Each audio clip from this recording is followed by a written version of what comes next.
'n w sê nie. In plaas van 'n v of 'n w, het hy 'n p gesê. En hulle sit nou een aand in die kroeg en hulle drink whisky en pater. En dit gaan te lekker en hulle drink whisky en pater en nog 'n whisky en pater. En na so klomp whisky en pater, toe besluit hulle gaan pisvang in Paulsbaai. Die volgende dag, toe pak hulle die Volkswagens, pisstokke op die dak, whisky en pater, elkeen drink 'n dop whisky en pater en daar trek hulle. Eers hier deur vereniging in Diepande Byldarp en dan ry hulle so 50, 55. Pisstokke peper so op die dak. Dit gaan te lekker. Dan kom 'n pa by hulle aan. Hulle sê, manne, waar gaan julle heen? Hulle sê, ons gaan pisvang op Paulsbaai. Hulle sê, ons gaan ook pisvang op Paulsbaai. En ons kan vir julle kortpad wys deur die woestyn.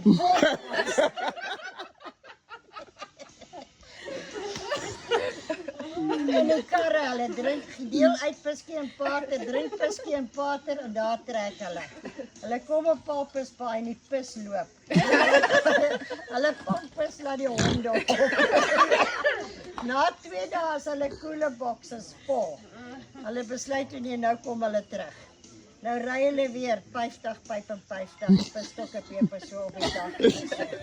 Die po kom by hulle en sê, hoorie manne, Peliersdorp is nog pok en pan. Julle moet vandag ry. Hulle sê, julle weet ons kan net 50, 55 ry.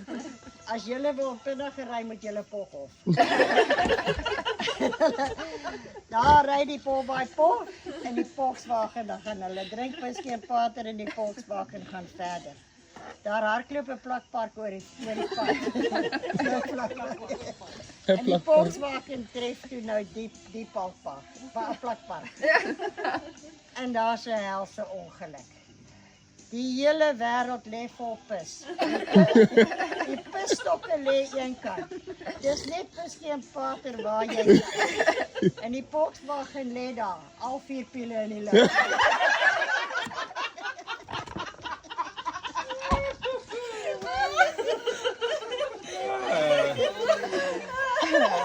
Jij moet ooit een groep zijn.